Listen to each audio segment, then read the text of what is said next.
Tere! Mina olen Irene Kaljuste ja ma olen kutsunud täna endaga vestlema ühe sellise ägeda naisterahva, kes on olnud sellisel enesearengu teel, sisemise lapsetervenduse teel juba väga pikka aega ja ta täna toetab ka inimesi siis iseendaga kontakti loomisel, südame avanemisel ja emotsionaalse tervenemise juures. Tere tulemast, Marit Mesimpuu. Vaata, mul siin midagi tossab väga tugevasti siin. Unustasin sigareti põlema. Unustasin sigareti põlema. Ja ei, huumor on kindlasti üks selline asi, mis meid ühendab sinuga ja meil on väga toredaid momente olnud sellega seoses elus, kus me oleme saanud kõvasti naerda ja nalja iseenda üle eelkõige, mis on tegelikult hästi äge ja tore kingitus selles sõpruses. Aitäh sulle! Ja. Aga täna ma tahtsin sinuga tegelikult avada just sellist olulist teemat nagu sisemine laps, enese tervendamine, kehatöö, miks see tegelikult oluline meie kõigi jaoks on, kuidas see sind on puudutanud, mis taipamised sinul enda sisemise lapse tervendamise või enda sellise psüühika, keha tervendamise teel on olnud, sest et eks sisemine laps ongi ju selline aspekt meie psüühikas on ju, ja keha on sellega seotud on ju, sellepärast, et kehas on need kogemused, see mälu, aga kuna meil on tulemas ka Dorothy Trusseliga ju õige pea sisemise lapse retriit, siis see teema on eriti aktuaalne hetkel, vähemalt minu jaoks. Ja ma tunnen, et need teemad ja teadlikkus iseenda suhtes on ka hästi nagu kohal ja nagu ettevalmistused käivad väga mitmel tasandil. Nii et täna ma tahaksin tegelikult lihtsalt avada ka võib-olla seda teemat teiste inimeste jaoks, et meie sinuga oleme võib-olla hästi kogenud, palju tööd endaga teinud, igapäevaselt töötame inimestega ja siis sellised terminid nagu sisemine laps, kehatöö, traumade vabastus, et see on nagu kuidagi hästi loomulik meie jaoks ja selles ei ole midagi niukest nagu hoomamatut. Mul hiljuti oli just telefonikõne ühe naisterahvaga, kes ütlesid, et ma ei tea, et kõik räägivad sellest traumast, et see tundub kuidagi nii, et nojah, et on olnud küll mingeid asju lapsepõlves ja nii on ju, aga et see trauma tundub nagu nii suur sõna on ju. Et võib-olla nagu kõigepealt, et tuua nagu nendele mõistetele, nagu, et kuidas sina neid tajud, kui sa peaksid seda oma klientidele selgitama näiteks või inimestele, kes tulevad su käest küsima, et mis sisemisest lapsest sa räägid ja mis nende traumadega on, et mis mõtted sinul nagu selle koha pealt tekivad või kuidas sina näed või mis sinu jaoks tähendavad?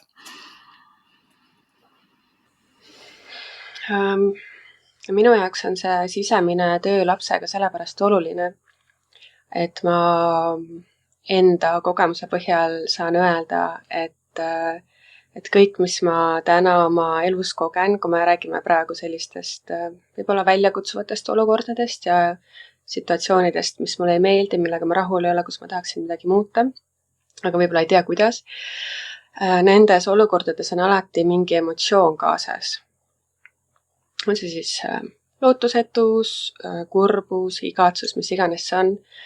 Ja kui mina olen neid kohti enda sees vaadanud ja tervendanud, ütleme, et ma olen neid kohti vaadanud, siis ma olen 100% kordadest alati leidnud seose lapsepõlvega.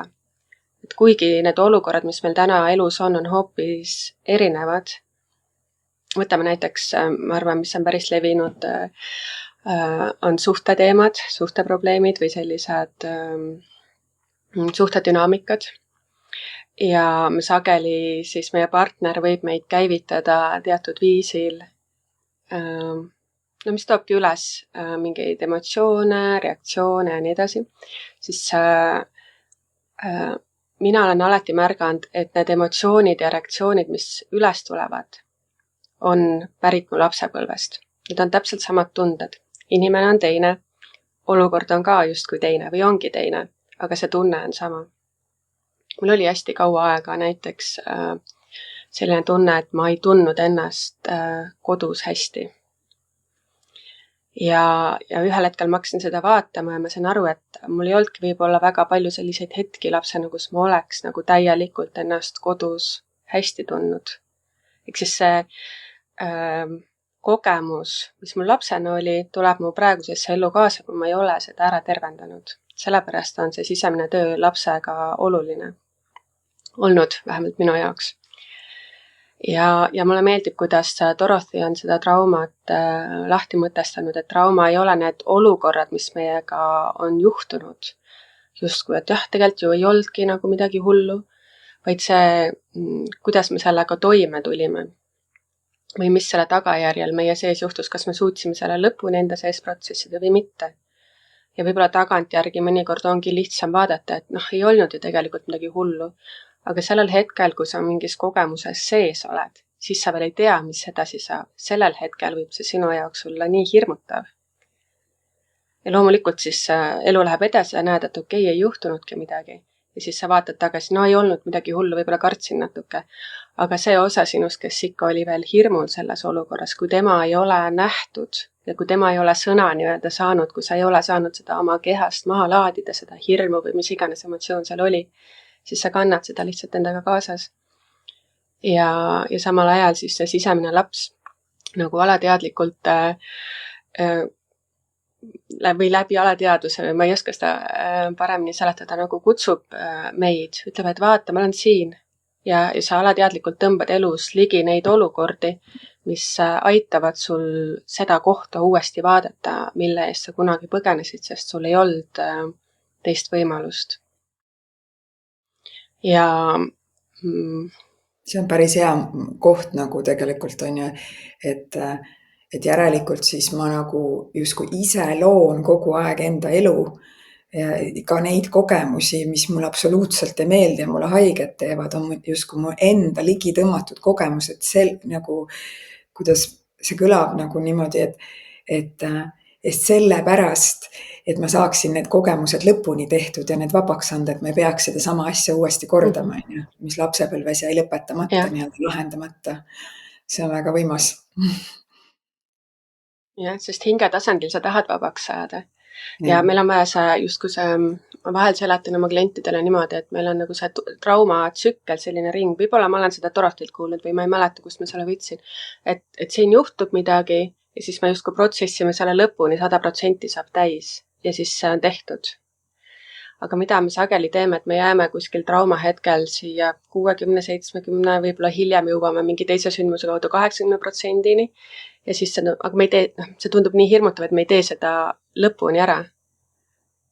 Ja siis ta tuleb ja tuleb ja tuleb ja kui me ühe korra seisame silmitsi sellega, mis kunagi oli nii hirmutav või ebamugav või ebameeldiv, siis me saame selle ringi nagu täis ja saame selle enda süsteemist vabaks.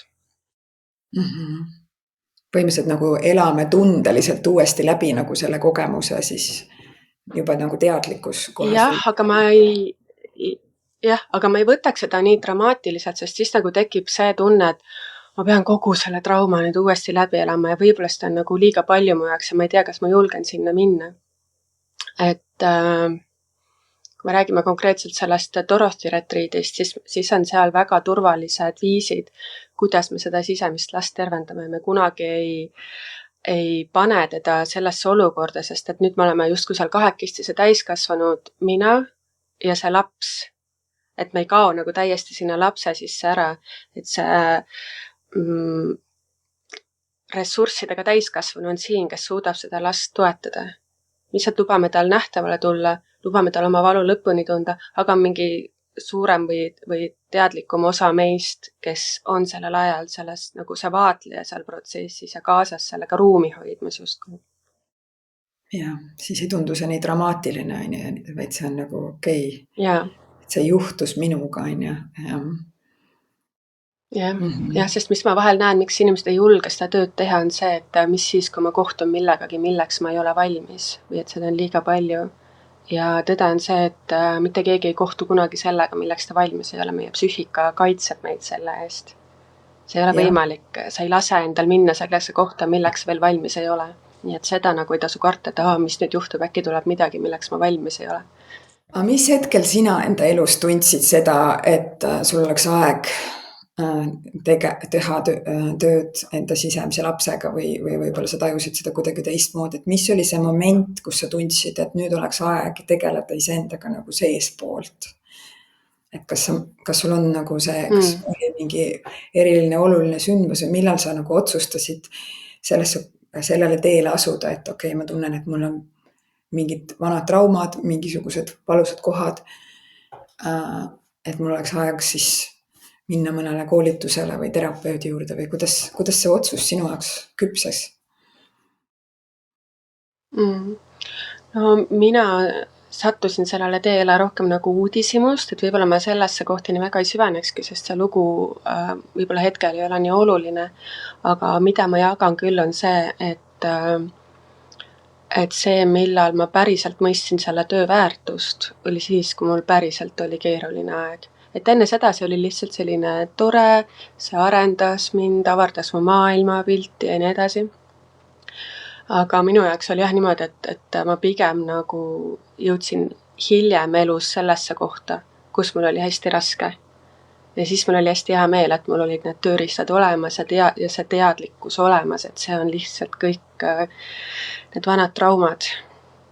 Ja mina ütleme, sain selle väärtuse sellel hetkel ja tegelikult Dorothy käis ju palju aastaid tagasi ka esimest korda tegemas ühte retriiti Eestis, kus ma ka käisin osalejana. Ja täpselt samamoodi ma arvan, et ma sellel hetkel võib-olla ei olnud valmis mingiteks teemadeks, või mul ei olnud nagu nii suuri teemasid õhus, et kui ma nüüd olen tema retriiti, olen 3 korda osalenud seal tõlkija rollis küll, aga siiski selles ruumis viibinud, et siis ma olen nagu seda väärtust nii palju sügavamalt mõistnud. Võib-olla Dorothy enda töö on ka edasi arenenud, nagu ta ise ka on öelnud, eks, et ta on aastatega täiustanud seda kõike. Aga pigem jah see, et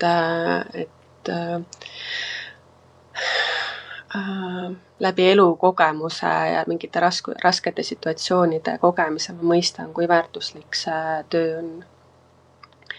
Ja kui väärtuslik see ruum on, mida Dorothy loob, et see on nagu minule olnud hästi õpetlik ka, et kui ma esimest korda vaatasin, mis seal retriidil toimub, siis ma vaatasin, et nagu, kuidas see niimoodi, et ta justkui nagu ei tee midagi, aga imed juhtuvad. Et jah, ta oli seal laval ja ta rääkis, või mingi väikse lavakese peal, seal on ju mitte kuskil kõrgel lava peal. Ja ta rääkis ja nii edasi, aga siis kui oli see nagu päriselt see mitte teooria osa enam, vaid see praktika osa, kus inimesed siis läbisid mingeid protsesse. Kuidas lihtsalt see, et Dorothy astub kellelegi juurde ja see inimene avaneb lihtsalt selle peale, et tema kuidagi astub juurde või mingi läbimurre toimub selles protsessis, et lihtsalt see tema kohalolu, eriti just selles retriidi ruumis, on nagu hästi võimas. On lisaks see, mis ta ise ka ütles, et palju inimesi tulevad kokku, kellel on eesmärk terveneda. Aga ma arvan, et kui seal on üks või ma arvan, et seal on mõned inimesed veel, kes läbi oma kehade oskavad seda ruumi hoida, kes on toetaja rollis, kes ei ole osalejad. Et siis see energia lihtsalt seal ruumis või see sagedus või kuidas iganes me nimetame, seda tõuseb kõrgemale ja kõik ja ta võtab nagu siis need kõik teised kehad ka kaasa, aitab neil ka kõrgemale tõsta ja aitab nendel traumadel vabaneda kehast, et see on nagu minu kogemus ja ma olen seda hästi palju võtnud kaasa ka oma teraapiaruumidesse 1-1 seanssidele, et kui ma varem arvasin, et kõige olulisem on see tehnika, mis ma teen, või mingi meetod, mida ma järgin, siis täna ma tean, et tegelikult kõige olulisem on minu kohalolu ja minu seisund sellel hetkel, kui ma neid seansse teen ja ma arvan, et see on täpselt see, mida Dorothy ka seal teeb.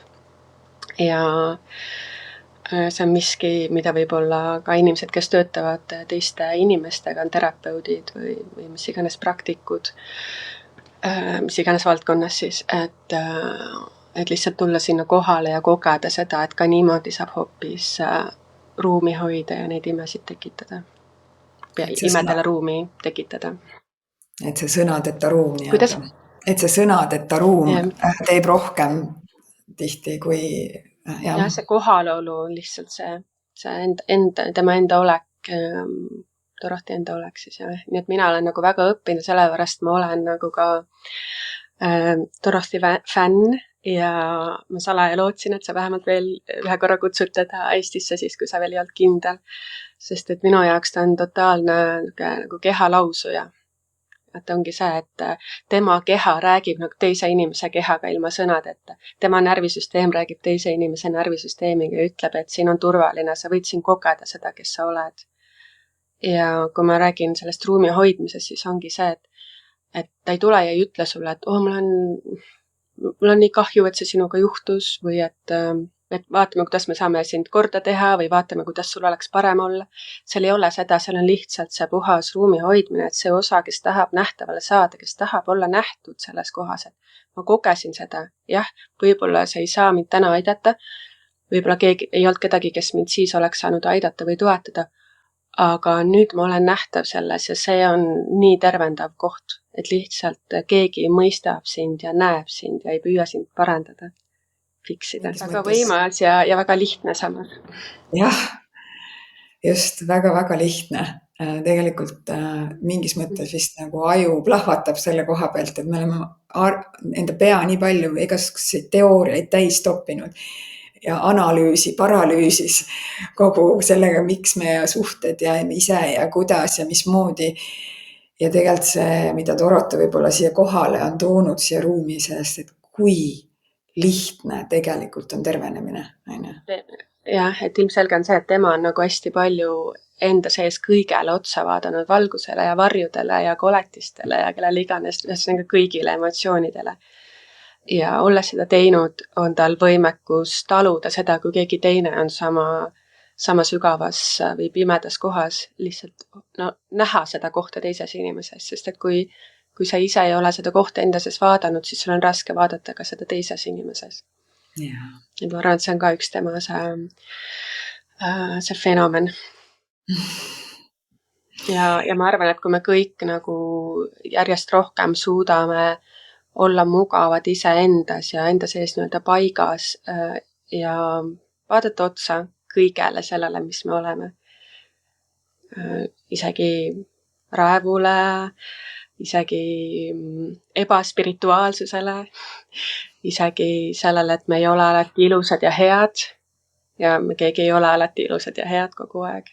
Me suudame sellele kohale otsa vaadata, siis me suudame hoida ruumi rohkem selles kohas ka oma lastele, oma kaaslastele, oma sõpradele, kellele iganes.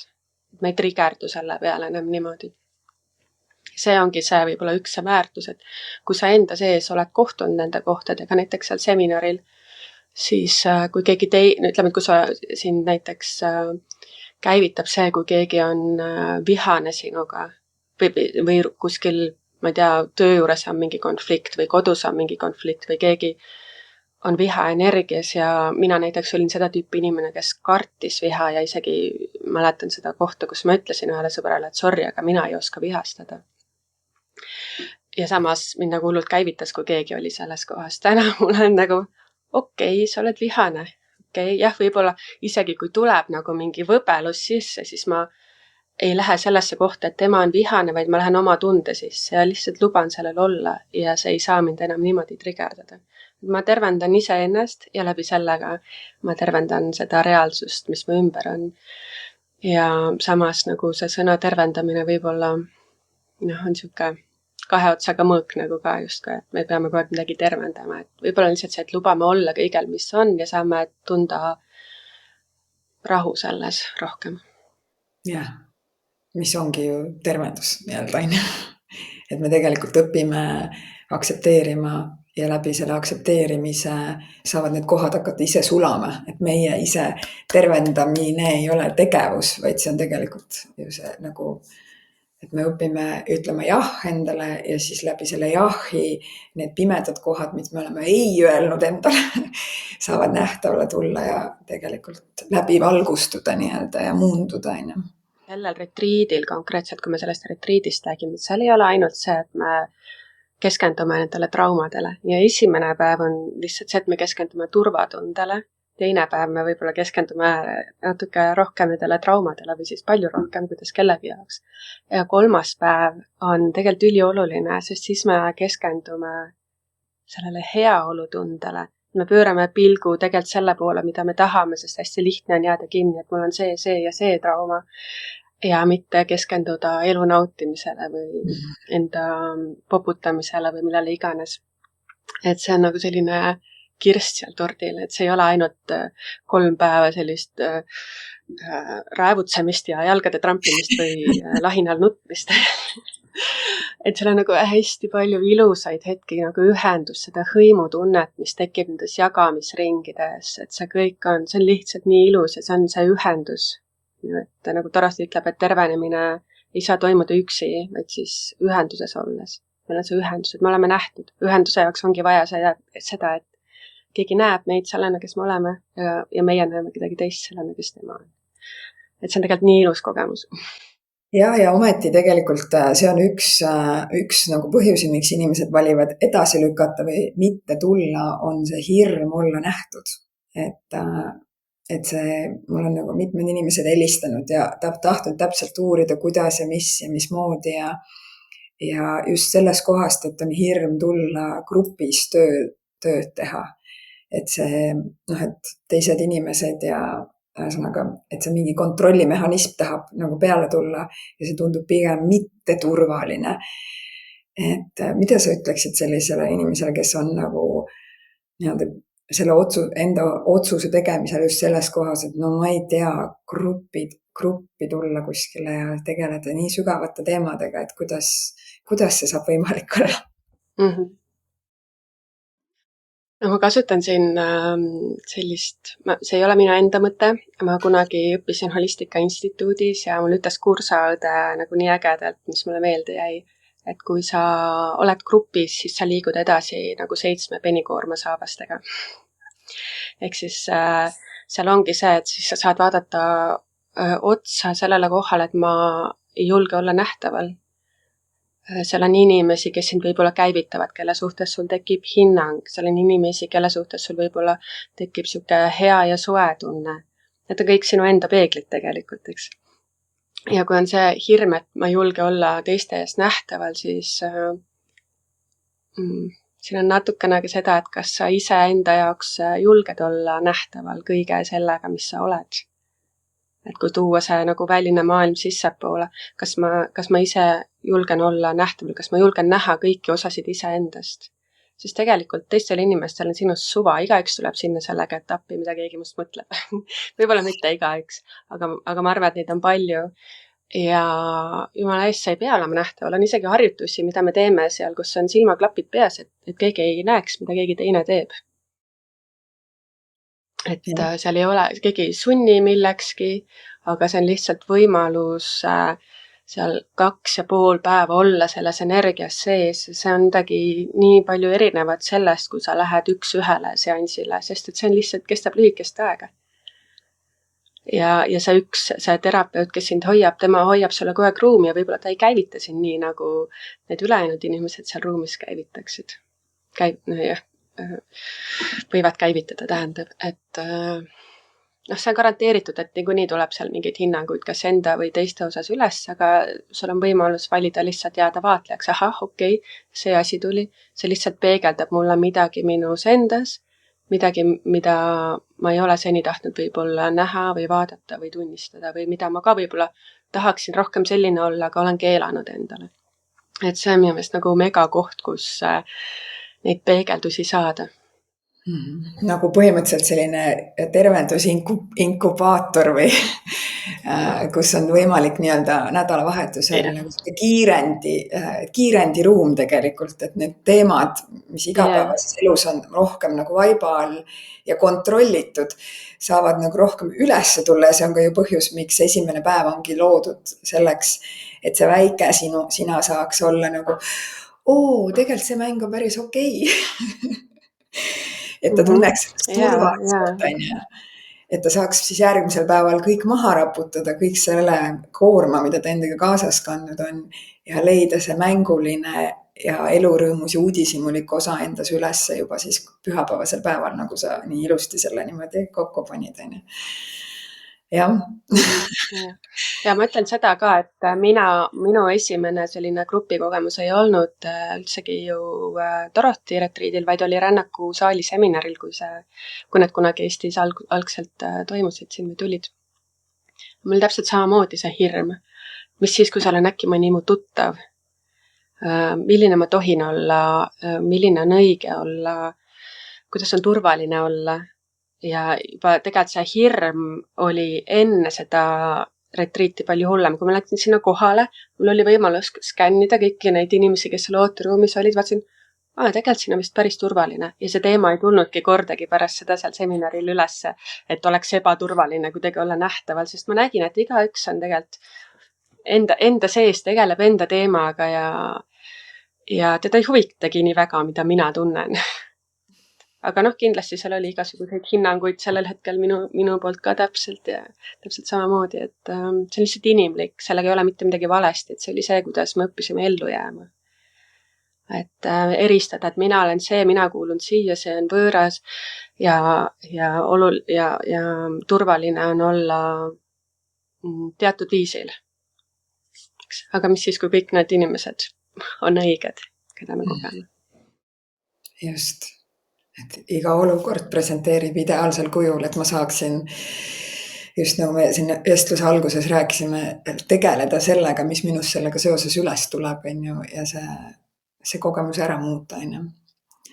Ja sa tõid nii ilusti selle koha siia, et need strateegiad, kus me nii-öelda lükkame ennast tagasi, lükkame iseennast edasi või peidame ennast või ei julge nii-öelda avaneda kõikidele sükestele edasiviivavatele sammudele enda elus on olnud ellujäämise strateegia, sest meil on võib-olla lapsepõlves olnud mingid kogemused, et kui ma olin liiga avatud, liiga uudishimulik, liiga elus sees, siis juhtusid halvad asjad, et me oleme õppinud olema niimoodi skeptiliselt ja juba ette kõige hullemat oodates ringi kõndima, sest see aitas meil ellu jääda.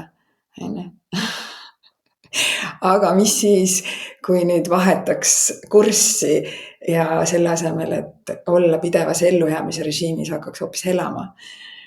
Ja ma arvan, et see retriit on nagu suurepärane ruum, mis näitab seda võimalikkust ja annab tegelikult selle nii-öelda stardipunkti sellele, et kuidas siis olla see laps, see sisemine laps tuleks ju seest välja, kellel on need suured säravad silmad ja kes vaatab kõiki uudishimulikult ja tahaks mängida ja lõbutseda ja nautida. Et selleks, et see rõõmus ja sisemine laps saaks tulla esile, minu veendumus on see, et selleks meil on vaja õppida rohkem olema oma kehas, mitte ainult oma peas. Ja läbi keha tegelikult ongi see ju, kuidas nii Dorothy kui ka meie Rännaku praktikutena või tehes seda tööd, mis me teeme, et me tegelikult oma kehaga hoiame hästi palju seda ruumi läbi oma selle keha, sest et siis see teine inimene nagu tajub seda turvalisust selles ruumis. Mitte läbi selle, et sa ütled, et siin on turvaline, aga su kehakeel ütleb midagi muud, on ju. Et vaid just läbi selle keha ja sellel retriidil on hästi suur võimalus õppida olema rohkem oma kehas, et ka need praktikad, mida Dorothy teeb seal, ma ei tea, kas ta mul on natuke sassis, tal on 2 erinevat sorti neid retriite, aga kui ta teeb, joogat ta teeb nii ehk naa igal retriidil on ju, või siis seda treeväristamist tõenäoliselt ka, et see on nagu hoopis mingi muu kogemus kui see, et sa oled kuskil joogatunnis ja sa võtad neid asendeid ja vaatad, kuidas neid siis täpselt teha instruktori pealt või siis püüad ise, et kuidas ma nüüd selle asendi saan täpselt võtta, et Dorothy õpetab lihtsalt, et kuula oma keha ja ta loob nagu sellise hästi teistmoodi tähendusega kõigile joogapoosidele, mis me võtame, nii et see poos iseenesest ei ole üldse oluline. Oluline on see tähendus, oluline on see, et me märkame, kuidas me ennast oma kehas tunneme. sest keha räägib meiega kogu aeg, aga ma olen harjunud eirama seda. Sest et kunagi ei olnud turvaline siia kehasse kohale jääda. Ja see retriit on see koht, kus me saame harjutada seda, mis tunne on siin kehas kohal olla, mitte läbi mõistuse lasta nendel protsessidel toimida, vaid läbi keha, et mõistus on see, mis panebki selle piduri peale, mis siis, kui keegi siin nüüd praegu jälgib või vaatab, aga keha on see, mis tahab ennast vabalt väljendada ja tegelikult sellel retriidil on see turvakoht olemas või on see ruum olemas, kus sa saad pöörduda sissepoole ja kuulata oma keha ja sellepärast ma nagu nii väga fännangi seda ja mul on nii hea meel, et sa kutsusid Doroti jälle Eestisse, sellepärast ma olen täna siin seda jagamas, kuigi ma ei saa selle eest mingit tasu oma klientidele, soovitan kõigile, kellele ma näen, et sellest võiks kasu olla, ütlen, et siin on see võimalus, et jah, võib-olla mõne inimese jaoks see on selline suurem väljaminek, aga ta saab osadega maksta ja see on igat seda senti väärt. See on tõesti eriline ja erakordne ja võimas ja sügav kogemus inimeseks olemise kogu võimalikkuse potentsiaali kogemus tegelikult on ju. Et mida me siin koos sellel planeedil siis tegelikult võiksime kogeda selle asemel, et kõik igaüks oma eraldatuse mustrites kannatada, et kuidas tulla nagu kokku ja kuidas olla ühenduses iseendaga on ju niimoodi kõigepealt, aga siis ka siis selle hõimuga nii-öelda või nende teiste inimestega, ehk siis kogu selle planeedi inimesed, me olemegi üks hõimkond on ju, aga me tunneme kõik tihti ennast nii üksi. Ja tõesti see iseendaga ühendus loob selle, et sa hakkad tundma seda ühendust ka teistega ja see on ilus ja äge. Ja ma ei tea kedagi, kes oleks seal retriidil käinud ja oleks öelnud, et oli nii ja naa. Et pigem need tagasisided on sellised, et mul on nii hea meel, et ma tulin ja nagu inimesed kiidavad seda taevani. Et inimesed on tõesti rahul, kes sealt ära lähevad. Et ma tõesti olen natuke neid tagasisidesid näinud, et keegi pole öelnud, et oleks võinud parem kuskile soojamaa reisile minna. Et see on hoopis... mina ütlen, et see on väärtuslikum kui mõni puhkus, see sisemaailma reis ja see kogemus, mis sa sealt saad, et see laeb sind palju pikemalt ja aitab sul taastuda palju sügavamal tasandil, kui ükski puhkus kuskil soojal maal saaks teha. Pluss ei ole isegi nii kallis tänapäeval, kui soojamariisid nädal aega on. See on poole hinnaga võib-olla sellest. Jaa. Nii on ja nagu päris mitmed inimesed on öelnud, et see on midagi, mida igaüks võiks vähemalt korra elus kogeda. Sest kaasa saad sa sealt niikuinii ka väga väärtuslikud tööriistad, on ju, millega siis edasi nii-öelda hoida endal seda balanssi ja ennast nagu jätkuvalt hoida. Aitäh sulle, Marit, selle jagamise, nende põrgatamiste eest, et nii tore, me näeme sinuga ju nüüd 21–23 november sisemise lapse retriidil, kus sa taaskord oled tulemas tõlkima Dorotet, nii et kui sina, kes sa vaatad, sul on inglise keel ei ole sulle omane, siis sellepärast ei ole vaja üldse muretseda, Marit on seal ja selleks ingli hääleks sinu kõrvades, kõrvaklappidega, meil on sellised kogu see tõlkesüsteem seal, ta tõlgib sulle Dorotit ja kõike, mis on inglise keeles sünkrooni, et sa saaksid sellest kõigest osa saada. Mis ma oskan muud öelda, kui sa tunned seda kutset, kui see kõnetab sind, siis ma arvan, et usalda seda ja tänaseks, olles seda 3 korda korraldanud, siis ma olen üsna enesekindel selles osas, et see saab olema üks imeline kogemus või väärtuslik kogemus igal juhul. Ja ma ütlen ühe mõtte veel, mis meil sinuga varasematest jutuajamistest on läbi käinud, on see, et kui sa oled 2 vahel, kas tulla või mitte tulla, siis kuula oma keha. Et see on see, kuidas mina teen oma otsuseid, kui ma kuulen mõnest kursusest või vaatan mingit tutvustavat kõnet või mida iganes. Et näiteks, kui sa vaatasid seda Dorothy retriiti või kui sa kuulad seda meie vestlust siin, et mis tunne su kehas on, kas su kehasse tekib pinge või su kehasse tekib lõdvestus, kas sa koged inspiratsiooni või sa koged, et ja see ei ole minu jaoks. Et usalda seda tunnet, see võib-olla ei olegi kõigi jaoks. Et märka lihtsalt, kuidas sinu keha reageerib sellele. Ja kui siin mõistuses on mõned hirmud, siis lihtsalt tervitad neid, et see on okei, et usalda oma seda keha. Et neid õpetajaid ja retriite, kõike on meil tänapäeval nagu nii meeletult palju. Et ma arvan, üks minu mõte, miks neid asju on meil nii palju tekkinud, ongi see, et me õpiksime rohkem kuulama oma südant ja oma keha juhatust. Sest et nii lihtne, kui meil on 1 või 2 õpetajat, siis ei olegi eriti mingit valikut, lähed ühe ja teise juurde. Aga kui sul on neid 1000 või miljon, siis on see koht, kus sa pead enda sisetunnet õppima kuulama. Nii et see on hea võimalus harjutada seda. Just. Hea võimalus arendada seda. Aitäh sulle, Marit. Aitäh nende mõtete eest, selle inspiratsiooni jagamise eest ja aitäh sulle, kes sa kuulasid. Kui see sind kõnetas, inspireeris, tule seminarile või retriidile, me nimetame seda retriidiks, sest ta on süvenemine. Ja jaga seda salvestust ka nendega, kes sa tunned, et võiksid sellest kasu saada, nendest mõtetest inspireeruda sellest tööst ja võib-olla ka leida enda seest üles selle, et äkki see on midagi minu jaoks. Igal juhul aitäh sulle ja uute kordadeni nägemist.